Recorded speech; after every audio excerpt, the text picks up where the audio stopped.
Títulos, vasos de alabastro, perfume de nardo.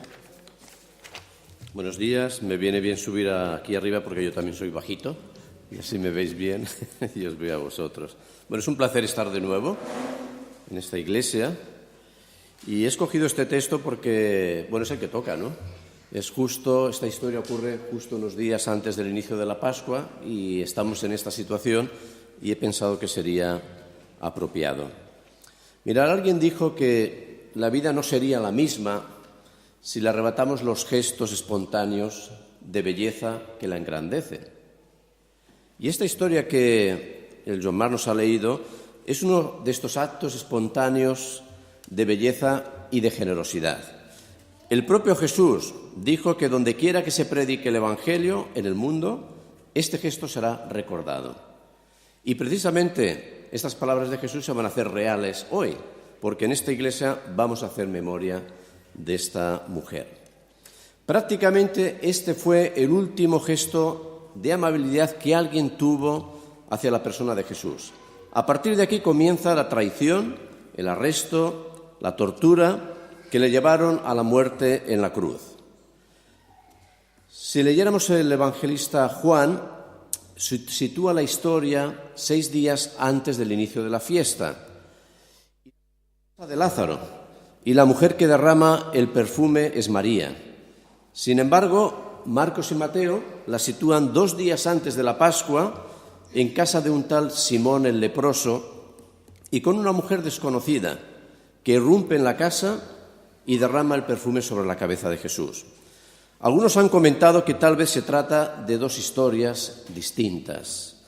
Lo cierto, y para no entrar en debate, lo cierto es que ambos relatos se enmarcan al comienzo de la fiesta de la Pascua y podemos decir que inauguran lo que será el último acto de la vida de Jesús. Mirad, el texto comienza haciendo referencia a la fiesta de la Pascua y los panes sin levadura. Eran 2 fiestas que terminaron uniéndose. Vamos a explicar un poquito el contexto para entenderlo mejor el texto. Estas 2 fiestas llegaron a unirse. La primera, la Pascua, originalmente fue una fiesta pre-israelita, una fiesta de pastores, y señalaba la partida de la migración en la estación de los rebaños, es decir, la trashumancia. Tenía por finalidad propiciar la fecundidad de los rebaños y ahuyentar los peligros. Más tarde el pueblo de Israel se sirvió de esta fiesta nómada para incorporar en ella la memoria histórica de la acción salvífica de Jehová, que había liberado al pueblo de la esclavitud de Egipto. Pascua significa pasar por alto. Y eso es lo que ocurrió. Si os acordáis la historia, el ángel de la muerte pasaba por alto las casas que estaban marcadas en su dintel con la sangre de un cordero. La segunda fiesta que menciona el texto es la de los panes sin levadura. Esta era de origen campesino. Indicaba el comienzo de la cosecha de la cebada y tenía el carácter de ofrecer o de ofrendar las primicias a Yahvé. Los panes sin levadura también se llamaban los panes de la aflicción y se comían durante 7 días. Así que esta fiesta, al unirse al calendario, a la Pascua, la celebración tenía lugar en Jerusalén y se prolongaba durante toda una semana. A la Pascua estaban obligados a ir todos los varones que vivían en una distancia de 25 kilómetros de Jerusalén, estaban obligados a asistir. Y los preparativos comenzaban un mes antes. Durante un mes se enseñaba diariamente en las escuelas su significado, el significado de la Pascua, y también se recordaba en las casas. Era también el momento de las mejoras en las infraestructuras. Como suele pasar cuando hay un acontecimiento, hay que mejorar las infraestructuras. Aquí también se hacía. Las carreteras se ponían en orden, los accesos se preparaban para facilitar la llegada de los peregrinos. En aquel tiempo, por ejemplo, era muy común enterrar a los muertos en el borde de los caminos. Así que se tenían que señalar muy bien las tumbas, porque si un peregrino tocaba una tumba ya quedaba impuro para la fiesta. O sea, era el momento de volver a señalar dónde estaban las tumbas en el camino. En definitiva, la ciudad y todos sus accesos se engalanaban. El sueño de todo judío que no vivía en el país, que estaban en la diáspora, era comer la Pascua en Jerusalén al menos una vez en la vida. Este era el sueño. Así que los peregrinos fluían de todos los países. El historiador Josefo, solamente para que os hagáis una idea, cuenta que se hizo un censo de los corderos, no de personas, de los corderos que se mataron en una Pascua en tiempos del emperador Nerón. ¿Sabéis más o menos cuánto fue la cifra de cuántos corderos se mataron? 256.500 corderos. Teniendo en cuenta que la ley establecía que debía de haber un mínimo de 10 personas para cada cordero, si hacéis los cálculos, podéis ver que más de 2 millones de peregrinos participaban en la celebración. Esto según el historiador Josefo. No había otra época del año donde el sentimiento nacionalista fuera tan intenso. Cualquier disputa podía desembocar en disturbios. Y esto lo sabían muy bien las autoridades judías. Por eso se decían entre sí que el arresto de Jesús en el versículo 2, si tenéis la Biblia abierta, no debía de hacerse durante la fiesta, no sea que se produjera un alboroto. No lo hagamos porque se puede producir un alboroto. Debido a la gran multitud que acudía a la Pascua, pues no había alojamiento en la ciudad, así que la gente se tenía que espabilar como podían y normalmente utilizaban las poblaciones de alrededor, y Jesús precisamente se encontraba en una de ellas, en Betania, según Marcos y Mateo, un poblado que distaba más o menos a 3 kilómetros de Jerusalén. Dice el texto que estaba en casa de un tal Simón el leproso, probablemente alguien que había sido sanado por Jesús y que ahora mostraba su generosidad de forma práctica dándole alojamiento. Algo interesante, aquel que en su momento había sido despreciado y repudiado por la sociedad es el que ahora abre su puerta a Jesús. Un desahuciado, uno que había sido leproso, uno de estos que viven en la calle, como nos decía Samuel, se convierte en esta historia en el que da cobijo a Jesús y a sus discípulos en lo que sería la última Pascua. A mí esto me ha hecho pensar. Sinceramente, yo creo que solo aquellos que se han dado cuenta de su completa necesidad son los que están en condiciones de recibir a Jesús en su casa.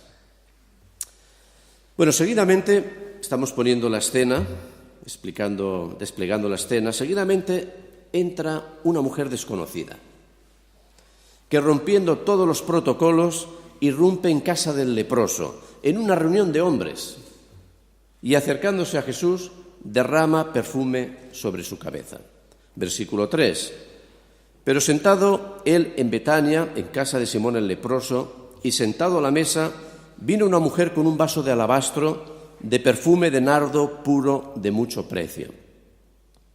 Y quebrando el vaso de alabastro, se lo derramó sobre su cabeza. El perfume, vamos a hablar un poquito del perfume. El perfume era muy apreciado en Oriente y tenía muchos propósitos, los cuales nos pueden ayudar después para interpretar el texto. Uno de ellos era el de honrar a un huésped distinguido. Y en estos casos, el frasco que contenía el perfume se rompía para asegurarse que nunca sería usado en otra persona. Era una señal de distinción que normalmente se aplicaba a la realeza. También otro uso del perfume y lo normal en las celebraciones era echar una gotita de perfume al invitado cuando llegaba a casa o cuando se disponía a sentarse a comer. Y esto es fácil de entender. La ducha no funcionaba a diario allí, así que era de agradecer la gotita de perfume a la hora de sentarse a la mesa. El perfume también se usaba en el proceso de embalsamiento. Una vez que el cuerpo del difunto era lavado, se vertía el perfume y en este caso también se rompía el frasco, depositando los trozos con el cadáver en la tumba. Y un uso más. ¿Sabéis lo que hacían las mujeres? Llevaban un frasquito de perfume colgado como collar Bueno, como ahora lo lleváis en el bolso, me imagino cuántas de vosotras lleváis perfume en el bolso. ¡Ay, qué vergonzosas! Nadie levanta la mano. Ah, una la ha levantado. Y más de una, ¿no? Pues ahí lo llevaban colgado el perfume en un frasquito en el cuello. Nunca sabes cuándo lo tienes que usar, ¿no? El Víctor dice que sí. El texto nos dice con precisión que se trataba de un frasco de alabastro, es decir, de piedra de mármol, y contenía un perfume de nardo puro de un gran valor. Mirad, el nardo provenía de una planta exótica de la lejana India. Y el propio texto le da precio. Dice que su valor era de más de 300 denarios. Para que os hagáis una idea, si un denario era el jornal de un día, aquella mujer, cuando vertió el perfume en la cabeza de Jesús, estaba virtiendo todo un año de salario. No era cualquier cosa, todo un año de vuestro salario. Imaginaros, el Joan dice que sí, que esta noche te va a vertir un perfume que vale todo el año de su salario en la cabeza.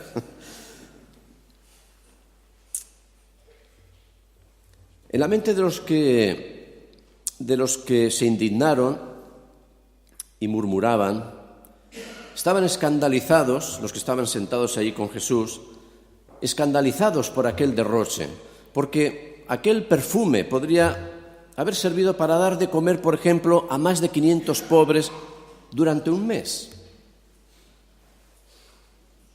Y murmuran y se quejan, incluso recriminan a aquella mujer por el derroche.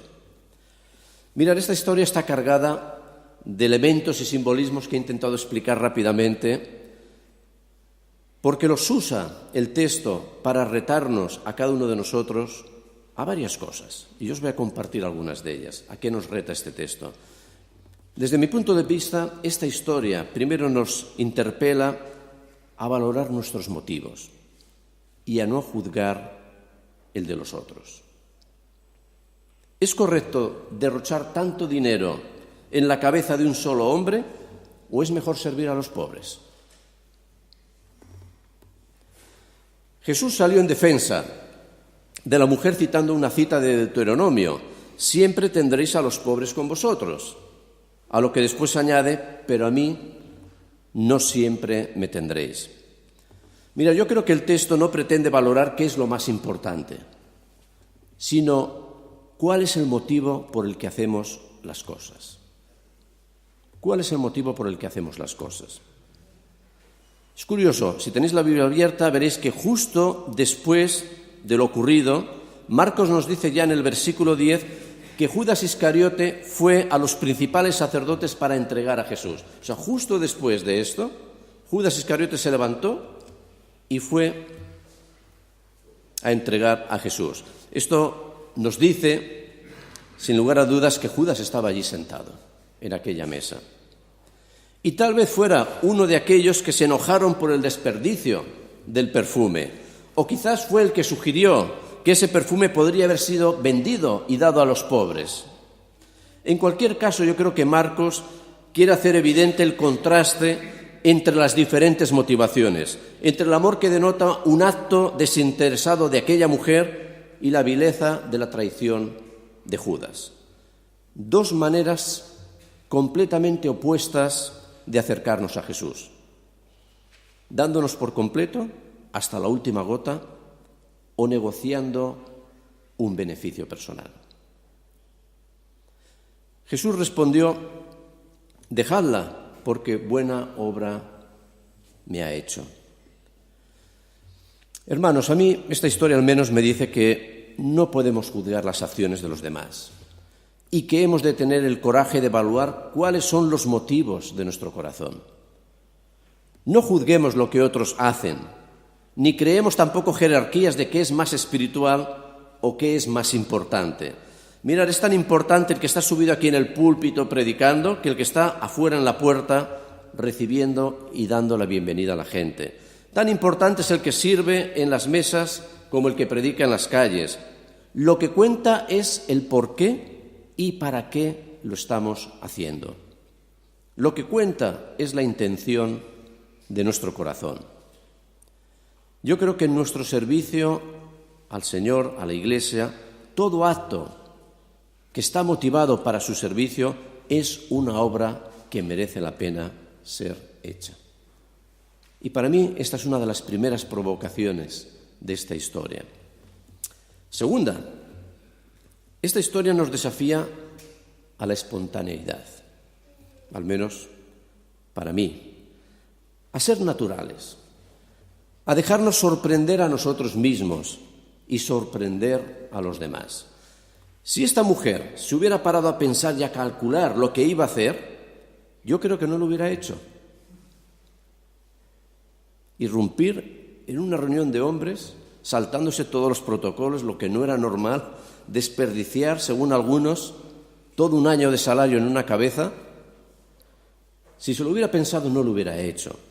Y mira, con esto no estoy sugiriendo que tengamos que hacer las cosas sin pensar, pero sí que digo que hemos de darnos la libertad de actuar más con el corazón. Mira, la vida está llena de buenos propósitos e intenciones que nunca llegan a realizarse. Impulsos de hacer algo que nunca llevamos a cabo, tal vez por timidez, por prudencia, por sensatez, por perfeccionismo o porque nos decimos, bueno, ya lo haré mañana. La tragedia de la vida es que a veces nos vemos movidos a hacer una buena acción, un acto bello, como el que hizo esta mujer con Jesús, y no lo hacemos. Esta es la verdadera tragedia. Esta mujer anónima, con su ejemplo, nos anima a dar un paso adelante, a superar aquello que nos retiene, a experimentar la libertad de crear un acto bueno, un acto bello, a vencer los estereotipos, los prejuicios, lo que nos limita, a experimentar la libertad de crear.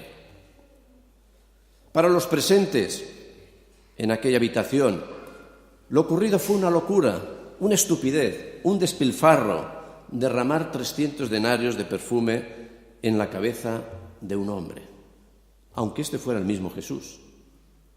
¿Quién en su juicio cabal haría esto?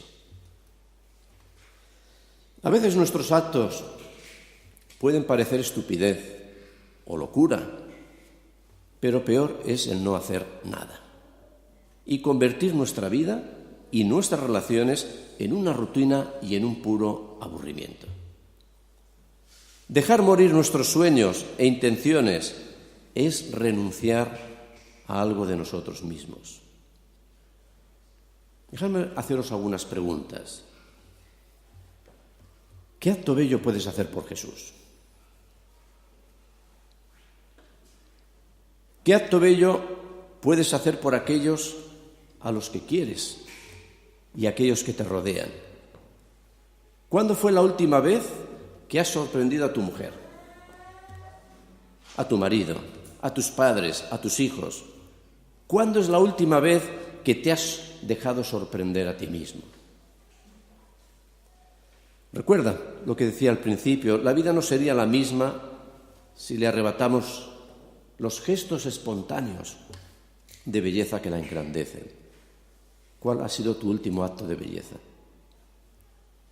Espontáneo, y si quieres llamarlo hasta loco, ¿no? ¿Cuál ha sido? Tercero, esta historia nos reta a la exclusividad, a dedicar nuestra vida con un propósito, a darnos a una causa, a vivir con intencionalidad, a servir a un solo Señor, a ser vasos de alabastro.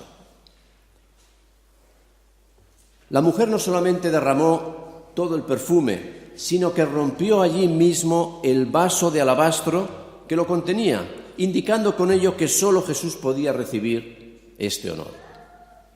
De la misma forma, nuestro vaso, es decir, nuestra vida, no podemos dedicarla a Dios y a la vez al mundo. Jesús exige exclusividad. Nadie puede servir a dos señores, dice Mateo. Y Juan, por su parte, escribe, no améis al mundo ni las cosas que están en el mundo. Si alguno ama al mundo, el amor del Padre no está en él. Porque todo lo que hay en el mundo, los deseos de la carne, los deseos de los ojos, la vanagloria de la vida, no provienen del Padre, sino del mundo. Y el mundo pasa, y sus deseos, pero el que hace la voluntad de Dios permanece para siempre. Ser vaso de alabastro nos reta a vivir para Dios, a buscar primeramente el reino de Dios. Lo demás también es importante, pero lo demás viene añadido. Es amarle a Él sobre todas las cosas. Y Jesús mismo nos ha dado ejemplo de lo que significa vivir con exclusividad. Él dijo en Juan 6, yo no he venido a hacer mi propia voluntad, sino la de aquel que me envió. O en Juan 4, mi comida es que haga la voluntad de aquel que me envió y acabe su obra. Y yo me pregunto y te pregunto, ¿en qué te está pidiendo Dios exclusividad? ¿Qué dicotomías, qué contradicciones has de resolver en tu vida? Porque no se puede servir a dos señores. ¿Cuál es tu comida? ¿Cuál es la obra que Dios te pide a ti que acabes? Cuarto, para mí esta historia nos desafía a distinguirnos, a marcar la diferencia, a derramar nuestra fragancia, es decir, lo que somos, lo que nos identifica, para ser de bendición a los demás, a impregnar con nuestra esencia el lugar donde estamos. Esta historia nos reta a oler bien, a ser perfume, o como diría el apóstol Pablo, escribiendo a los Corintios, a ser olor fragante. Segunda de Corintios 2 dice, porque para Dios somos grato olor de Cristo, en los que se salvan y en los que se pierden. Para Dios eres como el perfume de nardo puro que aquella mujer vertió en la cabeza de Jesús. Eres de gran valor. Un perfume creado para ser derramado por completo. Mira, el perfume solo cumple su función cuando se usa, cuando se vierte. Un perfume encerrado en una botella es perfume, sigue teniendo un gran valor, pero nadie puede disfrutar de él. Si no nos libramos de nuestra botella, de nuestras ataduras, de aquello que nos limita, de aquello que nos encierra, si no nos damos cuenta de que hemos sido creados y diseñados con un gran valor, con un olor fragante para ser derramado en todo aquello que hacemos, perderemos el propósito para el cual Dios nos ha creado. Y tu olor no es mi olor, es específico, es único. Hermanos, somos aroma de Cristo en el plan de salvación para este mundo. No permanezcamos encerrados. Vertamos nuestro perfume. Ciertamente para unos seremos olor de muerte y para otros de vida. Derrámate, no te reserves. Sorprende a todos con el olor que te caracteriza, específico, el cual te identifica a ti. Irrumpe en la habitación de tu familia y deja que te huelan. En tu iglesia, allí donde Dios te ha puesto, y sorprende a todos con tu fragancia, con lo que realmente eres. No cierres tu vida en un frasco. Dala a los demás. La vida pasa y el tiempo no mira atrás. Puede que muchos no entiendan lo que estás haciendo, o no te comprendan, o te critiquen, pero recuerda que Jesús está a tu lado como estuvo con aquella mujer y valora nuestra acción. Quinto y último, una cosa más. Yo creo que esta historia también nos reta a la generosidad, a dar sin pasar cuentas, sin calcular el coste, sin límites. San Ambrosio solía decir que Dios no se fija tanto en lo que damos cuanto en lo que nos reservamos para nosotros. Ciertamente para dar de lo que se tiene y sobra todos somos capaces.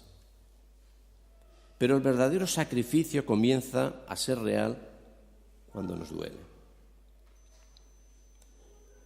Todos se quedaron sorprendidos de lo que aquella mujer estaba haciendo. Y no solo esto, no solamente se sorprendieron, sino que además tuvieron la frivolidad de criticar su generosidad, aquello que ellos no supieron hacer, apelando a las buenas obras que se podrían haber hecho con la venta de aquel perfume. Para mí la acción de aquella mujer representa el amor o la vida que se da sin límites. Y esto es lo que Cristo espera de nosotros, una donación completa de nuestras vidas. Esto es lo que Él mismo hizo. Él dio su vida en la cruz por amor a nosotros. No se reservó nada para sí, sino que lo dio todo por amor a ti y a mí, porque Él nos amaba. Ante la crítica y el cálculo despreciable de los comensales allí presentes, Jesús calificó la acción de aquella mujer como algo precioso y bueno. Jesús valoró el gesto en sí, pero supo ver más que todos los demás y probablemente más que aquella mujer que sin saberlo estaba preparando el cuerpo de Jesús para lo que después iba a ocurrir, para su sepultura. ¿Y cuántas veces creemos o nos decimos a nosotros mismos que nuestras acciones, que lo que estamos haciendo o lo que queremos hacer, que nuestra aportación no tiene ningún valor o poco valor? Que el encontrarse a 50 personas, como hemos visto aquí en las calles, y darles un paquete, no tiene mucho valor. ¿Cuántas veces nos hemos dicho estas cosas? Ocurre en muchas ocasiones que nos falta ver la perspectiva final, que Dios sí que tiene. Lo importante, yo creo que es que aun sin ver el alcance final de nuestros actos, como dar un paquete a una persona en la calle o derramar perfume sobre la cabeza de Jesús o cualquier otra cosa, lo importante es que sin ver el alcance final de nuestros actos, seamos capaces de hacerlos. Seamos capaces de hacerlos. Es decir, no nos cansemos nunca, como dice el apóstol Pablo, de hacer el bien. No dejemos de hacer actos bellos, de crear actos bellos. No lo dejemos de hacer nunca, aunque no veamos o entendamos su alcance final. Hemos de ser libres para ser espontáneos. No te canses nunca de sorprender y de sorprenderte a ti mismo. No malgastes la vida en aquello que no conviene. Vive con propósito, es lo que nos dice esta historia. Vive con intencionalidad, consciente de que lo que estás haciendo lo haces para el Señor. Esta es la verdadera motivación. No dejes nunca de derramar tu perfume allí donde estás, hasta la última gota. Jesús te ve, nos ve, y te dice: buena obra has hecho. Que el Señor os bendiga.